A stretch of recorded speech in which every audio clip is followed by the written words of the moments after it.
It was the slap and the rant heard round the world. How many of you saw Will Smith strike Chris Rock and then rant about it in real time Sunday night at the Oscars? And how many of you might have missed it Sunday night, but you certainly followed news of it during the week? Kind of hard to avoid. It was raw, it was shocking, and in a night that was about drama, like what's the most effective drama of the year, the thing that was by far the most dramatic of all was Will Smith striking Chris Rock and ranting about it. Now, if it were just a celebrity thing, a famous actor strikes a famous comedian, then that would make it sensationalist news. That would not make it Shabbat morning Bema sermon worthy. But I think this story is very Shabbat morning Bema worthy, because it's actually not about celebrities only. I think in a deep way that story is about all of us, because you fill in the noun, all of us, or maybe most of us, or many of us, have been tempted in our own way, albeit not on the Academy Awards, not with the glare of the public, not with the whole world watching.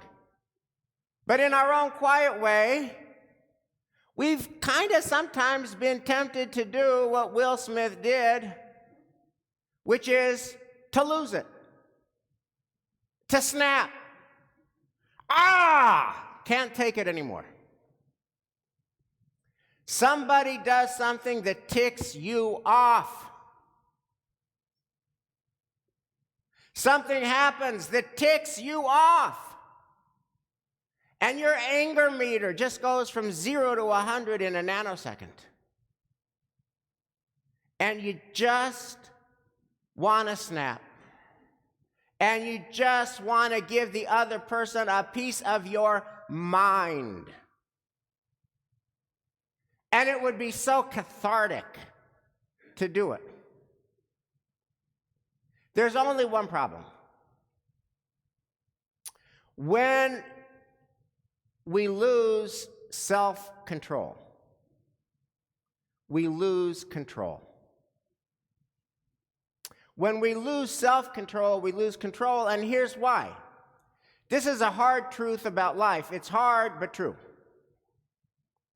We are not judged on the basis of our best moments. We are judged on the basis of our worst moments, which means that years of good living can be undone by bad moments, which means that bad moments have the power to cannibalize all the good that we do. In fact, bad seconds have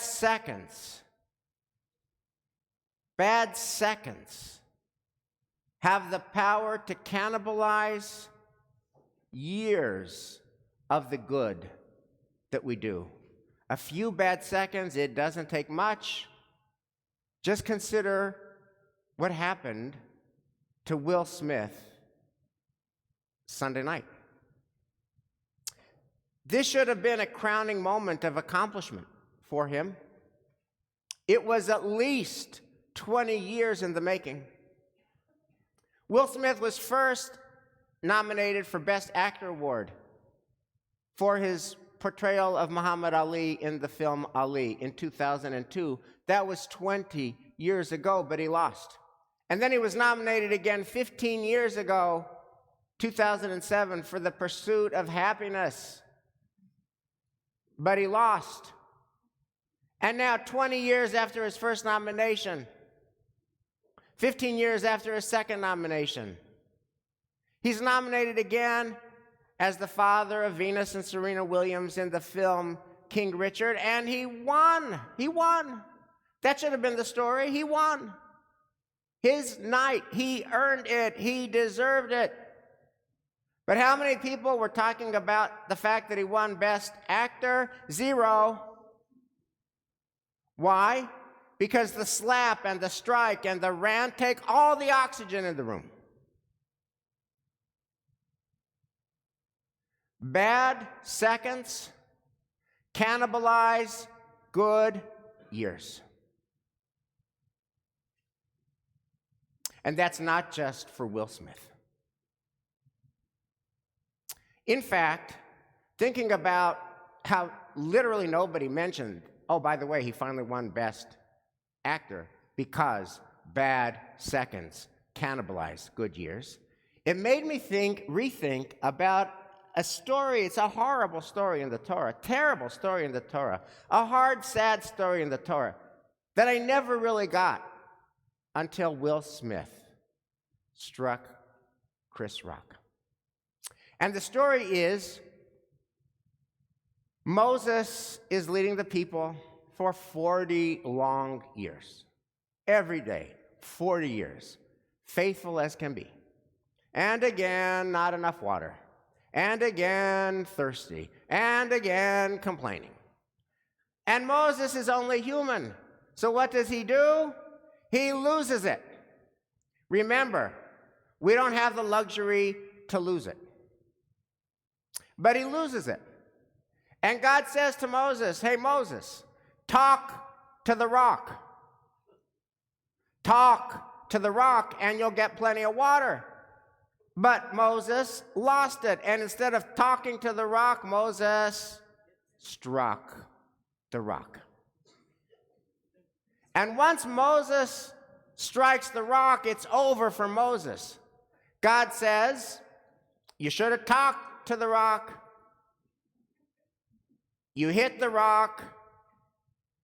Therefore, you're going to be punished. Therefore, your life work is going to be unfulfilled. Therefore, you're never going to get to the land of Israel. Therefore, you're going to die on the wrong side of the river Jordan. Because you didn't talk to the rock. Now, when you analyze this story through the lens of fairness, it's very unsatisfying. How is that fair? It's not. How is that right that Moses spends 40 years and he has a few bad seconds and now he can't go into Israel? How is that right? It's not. But it's not about fair and it's not about right. It just is. This story is a super accurate, super duper accurate reflection of the human condition for us all. 40 good years, 40 faithful years get undone by a few seconds. Ask Will Smith.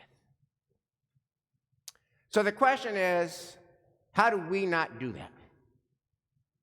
And it takes perpetual vigilance.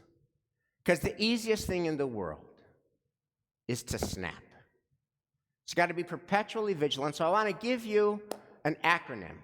Next time you feel anger coursing through your system, and next time you feel like you might be on the verge of losing it, here's an acronym for you, and it is from the word talk, as in talk to the rock. T is for time. Give yourself time. Count to 10. And if that doesn't work, count to 100. And if that doesn't work, count to 1,000 backwards. Why? Because you never want to act when you're hot. You want to act when you're cold. Centered. Grounded. In control. Because when you lose self-control, you lose control. T is for time. A is for alarm bells. Just the next time you feel like, oh my God, the anger's coursing, alarm bells should go off in your head that you might be changing your life in a way that is permanent, that you don't want to change. And L is for loved ones. Next time you start feeling this anger and you're kind of on the verge of losing it, imagine the conversation with your loved ones. Hey, honey, how was your day today? Well, I kind of had a little bit of an incident. I kind of got, I kind of lost it. I did a little slap of a colleague. And then they got really ticked off and started yelling, and I started yelling, and it was all captured on video, and video's kind of gone viral, and now I'm hearing the words disciplinary proceedings. Other than that, it was a fine day. How was your day, dear? Think about downloading that to your loved ones and you won't do it. And K, if none of the other things work, remember K for kaput. If you lose it, you're kaput. If you lose it, your arc, your story, your impact is kaput. So, the first part of this sermon is talk to the rock. Don't hit the rock, because it's just not worth it. But there's the flip side, because seconds can have an outsized impact for the bad. We've all seen that. But the flip is also true, that seconds can have an outsized impact for the good. The Talmud says, Yesh kone olamo b'sha'a achat, v'yesh kone olamo b'shanim rabot. Some people make their mark. They acquire their impact through many, many, many years, and others do it through a single moment, through a few seconds. So I want to tell you a story that we heard just this week that just makes this point. This week, we had some activists who are Israelis and Palestinians, Jews and Muslims. They're from Israel, they're from the United Arab Emirates, UAE, and they're from Bahrain. And they are working on deepening personal relational ties and trust and economic ties through the framework of the Abraham Accords.